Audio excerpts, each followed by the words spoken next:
தமிழராஜ் பார்த்துருக்க எல்லாருக்குமே வணக்கம். சீமான் அவர்கள் இந்த 2026 எலெக்ஷனில் எங்கே போட்டியிடுவார் அப்படின்ற ஒரு கேள்வி எல்லார் மத்தியிலுமே வந்துட்டுருக்கு அப்படின்றதுல எந்த ஒரு மாற்றமே கிடையாது. இந்த நிலையில் சீமான் அவர்கள் கூட நிறைய தலைவர்கள் ஒன்றிணைந்து செயல்பட்டு வந்துருக்காங்க. சீமானுக்கு ஆதரவாக நின்று வந்துட்டுருக்காங்க.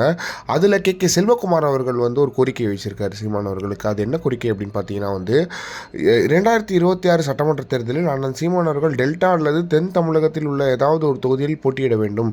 நான் சீமான் அவர்களுக்காக வேலை செய்வேன் அப்படின்ற மாதிரியான விஷயத்தை அவர் சொல்லியிருக்காரு அப்படின்றது ரொம்ப மகிழ்ச்சியான விஷயமா இருக்குது. எனவே சீமான் அவர்கள் போன வாட்டி திருவொற்றியூரில் போட்டியிட்டார். திருவொற்றியூரில் கிட்டத்தட்ட நல்ல வாக்கு சதவீதம் வாங்கினார். 45,000 வாக்குகள் கிட்டத்தட்ட வாங்கினார். அவ்வளோ பணம் அவ்வளோ விஷயங்கள்லாம் புழங்கின போதும் அங்கே இருக்கிற இளைஞர்கள் 45,000 வாக்குகள் சீமான் அவர்களுக்கு போட்டாங்க அப்படின்றதுல எந்த ஒரு மாற்றமே கிடையாது. சீமான் அவர்கள் அங்கே அவ்வளோ வேலை செய்தார் அப்படின்றதும் பயங்கரமான விஷயமா இருந்துச்சு.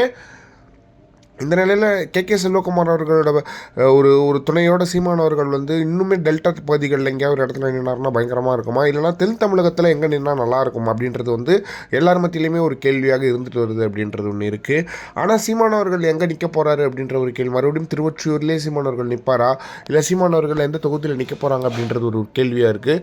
ஒருவேளை கொளத்தூரில் ஸ்டாலின் அவர்களை எதிர்த்து சீமான் அவர்கள் போட்டியிட்டால் எப்படி இருக்கும், இல்லைனா உதயநிதியோட தொகுதியில் சீமான் அவர்கள் உதயநிதி எதிர்த்து போட்டியிட்டால் எப்படி இருக்கும் அப்படின்றதெல்லாம் யோசிக்க வைக்கிறாங்க. அந்த மாதிரிலாம் பயங்கரமாக இருக்கும். அந்த மாதிரிலாம் சண்டை நடந்துச்சுன்னா உதயநிதி வர்சஸ் சீமான், இல்லைனா சீமான் வர்சஸ் ஸ்டாலின் அப்படின்ற மாதிரியான தொகுதி போட்டிகள்லாம் போச்சுன்னா வெறித்தனமாக இருக்கும் அப்படின்றதுல எந்த ஒரு மாற்றமே கிடையாது. இந்த நிலையில் இந்த வாட்டி கண்டிப்பாக சீமான் அவர்கள் எம்எல்ஏ ஆகிறாரு, உள்ளே போய் பயங்கரமாக குரல் கொடுக்குறாரு அப்படின்றதுல எந்த ஒரு மாற்றமே கிடையாது. யாருக்கும் எந்த அச்சமும் இருக்குது, ஆனால் கன்ஃபார்ம் ஜெயிச்சிருவார் அப்படின்றது ஒன்று இருக்குது.